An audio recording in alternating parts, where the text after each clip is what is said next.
बिस्मिल्लाहिर्रहमानिर्रहीम। सबसे पहली बात जिस पर हमारा पुख्ता ईमान होना चाहिए वो ये है कि दुआएं हमेशा कबूल होती हैं, फिर चाहे वो इस तरह से कबूल हों जिस तरह से उनकी कबूलियत का हमने सोचा था, या फिर उस तरह से हो जिस तरह से हमने उनके कबूल होने का गुमान भी नहीं किया था, क्योंकि दोनों तरीके अल्लाह की रज़ा के तरीके हैं। हम अक्सर यही सोचते हैं कि अगर हमारी दुआओं का नतीजा हमारी ख्वाहिशों के मुताबिक निकलता है तो ही हम इस नतीजे को अपनी दुआओं की कबूलियत का नाम दे सकते हैं, और अगर ऐसा नहीं होता तो हम सोचते हैं कि शायद हमारी दुआएं अल्लाह ने रद्द कर दी हैं। हालांकि दुआएं तो कभी भी नामुराद नहीं लुटाई जाती। जो दुआ जैसे हमारे हक़ में बेहतर होती है अल्लाह वैसे ही उसे कबूल करता है। जब हम अल्लाह पे मुकम्मल यकीन रख कर दुआ करते हैं तो अल्लाह हमें अच्छे से अच्छा अता करता है, फिर वो चाहे वो कुछ भी हो। हम कभी कभार अपने लिए वो चीज़ चाहते हैं जो हमें फ़िलहाल सुकून में रख सके, लेकिन अल्लाह हमें वो देता है जो हमारे लिए आगे भी सुकून का बाइस बने। हम अक्सर आर्जी खुशियों की चाहत करते हैं, लेकिन अल्लाह हमें लाइफ टाइम की खुशियाँ देने वाले वसीलों से नवाजता है।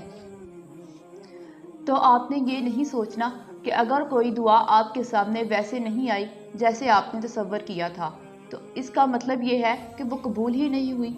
वो कबूल हुई है, लेकिन अभी वो आपको इसलिए नज़र नहीं आ रही क्योंकि आप तकलीफ़ में हैं, और जब इंसान तकलीफ़ में होता है तो इंसान हकीकत को नहीं देख पाता, और ना ही तब उसे उन फ़ैसलों में अपनी बेहतरी नज़र आती है जो अल्लाह ने उसके हक़ में किए होते हैं।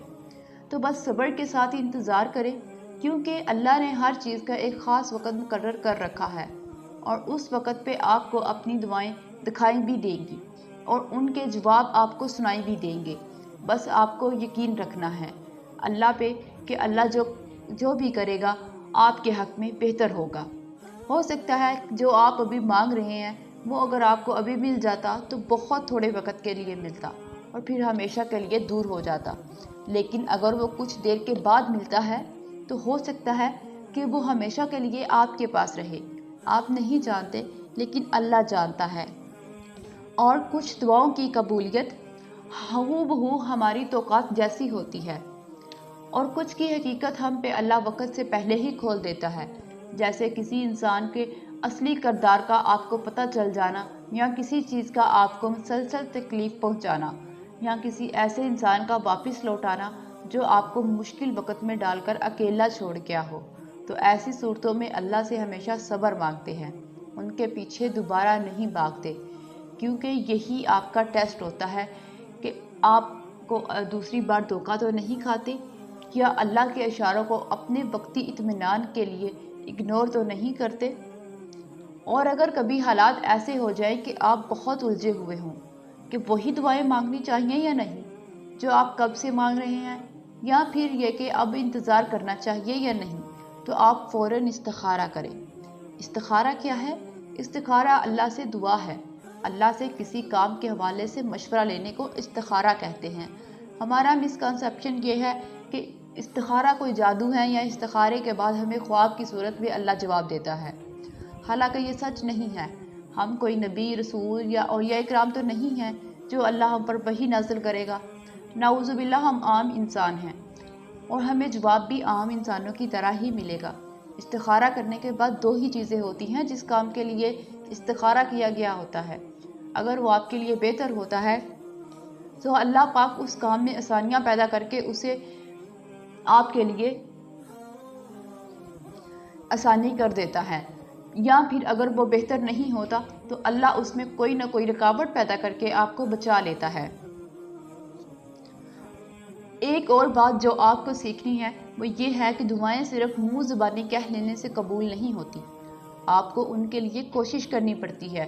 अल्लाह कुरान में फरमाता है, इंसान के लिए सिर्फ वही है जिसकी उसने कोशिश की होगी। मैंने अक्सर लोगों को ये कहते हुए सुना है कि हमने जिस शख्स से मोहब्बत की वो अल्लाह ने हमें नहीं दिया, या तो अल्लाह दुआएं कबूल नहीं करता। सिर्फ मोहब्बत कर लेना या मोहब्बत मिलने के लिए काफ़ी नहीं होता। आपको स्टैंड लेना चाहिए, आपको कोशिश करनी चाहिए, आपको मेहनत करनी चाहिए। तो जब वो इंसान आपके लिए ये मेहनत और कोशिश नहीं करता तो फिर अल्लाह भी उसे आपसे दूर कर देता है। کیونکہ اس محنت اور کوشش کے بغیر قائم ہونے والا رشتہ صرف ذلت اور رسوائی کا باعث بنتا ہے۔ اس لیے اگر آپ چاہتے ہیں کہ اللہ آپ کی دعائیں قبول کر لے تو آپ کو خود بھی ان دعاؤں کے لیے مشقت کرنی ہوگی۔ اب اگر آپ سارا دن گھر بستر پر پڑے رہ کر اللہ سے یہ دعا کرتے رہیں گے کہ آپ کو روز 3 وقت کا کھانا مل جایا کرے تو آپ کو وہ ملے گا تھوڑی، کیونکہ بہت سے لوگ ایسے جو تب محنت مزدوری سے اپنا رزق کما رہے ہوتے ہیں جب آپ آرام کرتے ہوئے اپنا وقت ضائع کر رہے ہوتے ہیں۔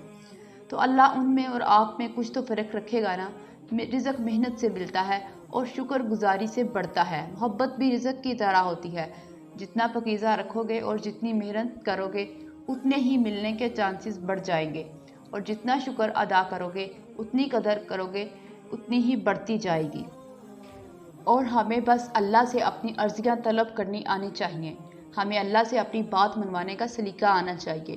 ہم اکثر کہتے ہیں کہ دعائیں جیسی بھی مانگی جائیں قبول ہوتی ہیں، اور یہ سچ بھی ہے، لیکن اگر آپ دعائیں کرنے میں تھوڑی سی محنت کریں گے تو اللہ آپ سے زیادہ خوش ہوگا۔ ہاتھ پھیلا کر مانگنے والے اور ہاتھ نہ پھیلا کر مانگنے والے میں کچھ تو فرق ہوتا ہے۔ آپ کا عمل ہی آپ کی شدت کو بیان کرتا ہے، اور جب آپ نماز پڑھ کر ہاتھوں کو اٹھا کر اللہ سے دعا مانگتے ہیں تو آپ یہ ظاہر کرتے ہیں کہ آپ نے اس رب کا اپنا بادشاہ مان لیا ہے اور اپنی ہار تسلیم کر لی ہے۔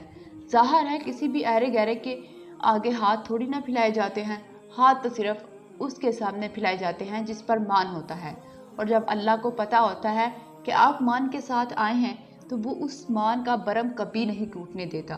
اور پھر ہاتھوں کو دعا کے لیے اٹھانے کے بعد آپ نے فوراً اپنی خواہشیں نہیں اللہ کو گنوانے لگ جانا جیسے آپ صرف اسی مطلب کے لیے آئے ہیں، بلکہ سب سے پہلے آپ نے اللہ کی بڑائی بیان کرنی ہے، اور اللہ کی بڑائی بیان کرنے کے لیے سب سے خوبصورت سورت کون سی ہے؟ سورۃ الفاتحہ۔ سورۃ الفاتحہ ہی ہمیں دعاؤں کے آداب سکھاتی ہے، کیونکہ سورۃ الفاتحہ اپنے آپ میں ہی سب سے بڑی دعا ہے۔ پھر آپ نے درود شریف پڑھنا ہے، کیونکہ جب تک آپ اللہ کے محبوب کو راضی نہیں کریں گے تب تک اللہ آپ سے راضی نہیں ہوگا۔ اور علی رضی اللہ تعالیٰ عنہ نے فرمایا، جب تک نبی صلی اللہ علیہ وآلہ وسلم پر درود نہ پڑھا جائے تب تک ہر دعا روک لی جاتی ہے۔ تو آپ نے پہلے دعاؤں کا راستہ بنانا ہے، پھر ہی تو دعائیں منزل تک پہنچیں گی، اور پھر جو دل چاہے مانگے، بے پناہ مانگے، بے انتہا مانگے، اور انشاءاللہ اللہ ضرور قبول کرے گا۔ بس زندگی میں آپ نے کبھی بھی مایوس نہیں ہونا، کیونکہ دعاؤں کے معاملات میں جو بھی ہوتا ہے جیسے بھی ہوتا ہے اللہ کے حکم سے اور اللہ کی مصلحتوں سے ہی ہوتا ہے، اور ہر کام میں اللہ کی مصلحت اور بہتری ہوتی ہے۔ ایسے ہی ہم نہیں جانتے کہ ہماری کون سی دعا جو ہمارے حق میں ہمارے مطابق قبول نہیں ہوئی وہ ہمیں کتنے بڑے نقصان سے بچائے ہوئے ہے۔ ہم نہیں جانتے کہ ہم دعاؤں کی صورت میں اپنے لیے کن کن طوفانوں کو مانگتے رہتے ہیں۔ اس لیے ہمیشہ اللہ سے اپنی دعاؤں کی بہتری مانگا کرے، اور جو بھی ملے اس پر یقین کے ساتھ مطمئن رہا کرے کہ اللہ کی طرف سے آئی گئی کوئی بھی چیز بری نہیں ہوتی۔ اللہ کی حکمتوں پہ بھروسہ کرنے والوں کو کبھی بھی خسارہ نہیں اٹھانا پڑتا۔ اللہ تعالیٰ نے کہا ہے، تم مجھے پکارو میں تمہاری پکار کا جواب دوں گا۔ یہ اللہ کا وعدہ ہے۔ جواب کس شکل میں آئے گا، یہ سارے کام اللہ کے ہیں۔ آپ کو بس اتنا یقین رکھنا ہے کہ اللہ اپنے وعدوں کا بڑا سچا ہے۔ پھر دیکھنا آپ کے لیے بھی اللہ کی غیبی مدد آتی ہے، جیسے حضرت خضر علیہ السلام کے ذریعے اللہ نے ان لوگوں کی غیبی مدد کی تھی اور وہ جانتے بھی نہ تھے۔